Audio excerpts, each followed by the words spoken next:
And following a string of promises in the aftermath of the bloody coup, Ukraine's interim prime minister has not managed to deliver on most of them since taking power.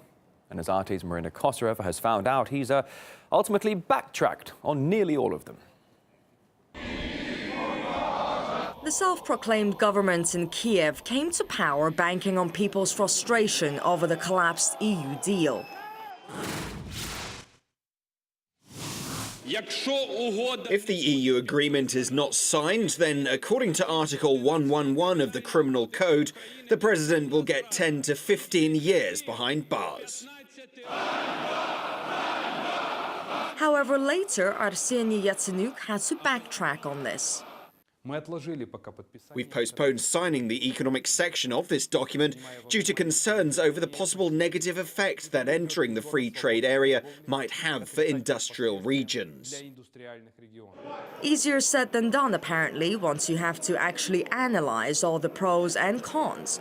Looks like everyone's at odds in what's being called the new government in Ukraine, with contradictions reigning supreme.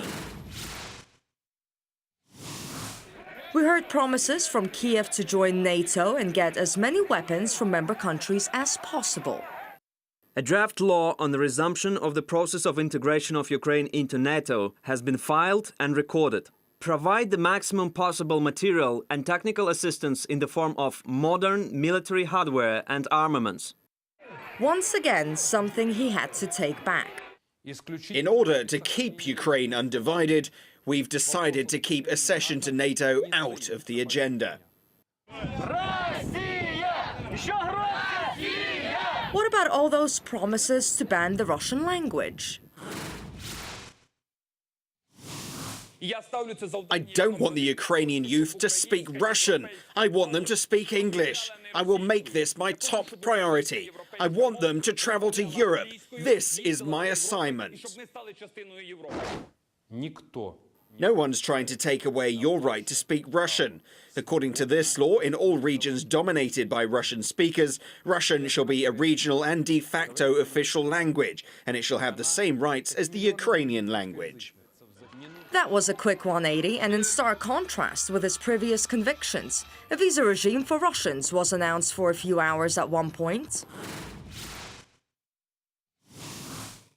Ukraine's National Security and Defense Council took a decision to introduce a visa regime with Russia, only to be dismissed by Yatsenyuk the very next day.